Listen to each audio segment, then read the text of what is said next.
Hi, my name is Yona from Field Teen Center, and I want to talk about Burn Down, Rise Up by Vincent Tirado, a story about a group of teens who are plunged into a dark and twisted version of the Bronx, where there's a ghost in every brick, and they're not nice ghosts. I listened to this book as an audiobook on the Libby app. This book totally took me by surprise in a good way. Based on the cover, I thought it was going to be a little bit more campy and jokey, sort of Buffy the Vampire Slayer or Stranger Things vibes. I knew we were going to be fighting monsters, and I knew that our protagonist was a black girl, but I don't know, I guess I just expected a little bit more like kind of Scooby-Doo antics.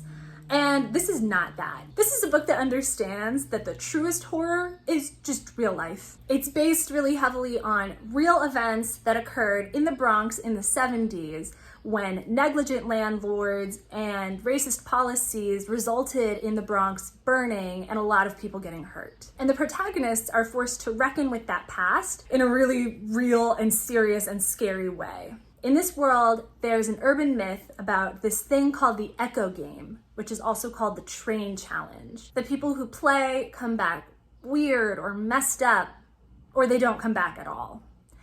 Raquel is the kind of person who would never have been interested in messing with something like the Echo Game. She follows the rules, she gets good grades, her mom is a strict Dominicana, and she's not trying to push her buttons at all. However, her friend and crush, Charlize, becomes very invested in it when her cousin Cisco goes missing, and they find out that he had been playing the Echo Game. So where Charlize goes, Raquel is gonna go as well. I thought this story did a really good job building up the tension and a really spooky atmosphere before we even get into the details of the Echo Game and experiencing it and some of the monsters that are there. I also thought that all the characters felt like really real people. The romance between Raquel and Charlize is definitely there, and it's important, along with all of its gay angst and uncertainty and cuteness, but it's definitely secondary to the main story, which is about trying to figure out what is the Echo Game, what happened in the Bronx, and how can Raquel use this knowledge to get through safely and keep her friends alive. This story is definitely a thriller. It has some horror elements like this mold that starts crawling up people's bodies and taking them over and then infecting other people. There are definitely scenes of body horror and some really creepy bugs. If you get a chance to look at a hardback copy of this book and look beneath the dust jacket, you'll get a little surprise.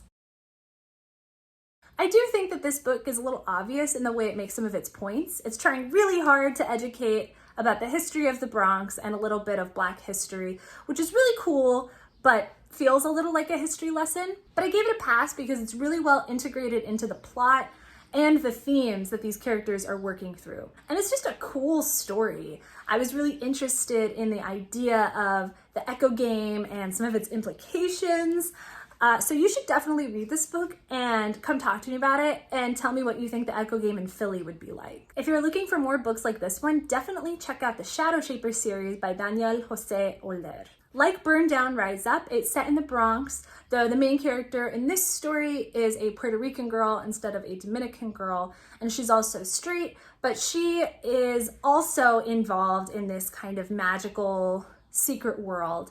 It turns out that her graffiti murals can start to come to life, which has some dangerous implications, especially when this evil anthropologist starts trying to leverage the main character's magical family traditions to his own nefarious gains. This one is a series, so if you end up enjoying it, there's a lot more that you get to read. And if you want more stories about Black girls fighting magical monsters, definitely check out Dread Nation by Justine Ireland. Burn Down, Rise Up touches a little bit on the 70s and things that were going on in the US at that time. But Dread Nation explores historical fiction much more deeply. It's set in an alternative version of the Civil War, where the war ended not because either side won, but because the dead started to rise from the battlefield and everyone had to deal with that instead. It's pretty cool because it definitely acknowledges real-world racism and sexism that the characters would have experienced, but she also gets to be this funny, tough, badass, kicking zombies in the face and falling into this crazy conspiracy by opening her big mouth. and biting off way more than she can chew. This one is a duology. I actually liked book 2 even better than book 1, especially because the two main characters' queerness is explored in a lot more detail. This is also a book that will just punch you right in the feelings and not stop, so buckle up.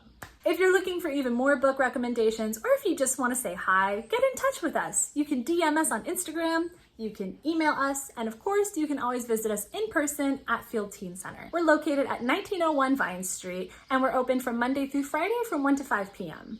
These hours can change, so for the most up-to-date information about our hours and any special events, be sure to follow us on social media or check the website. Thank you so much for watching, and I hope you find something great to read.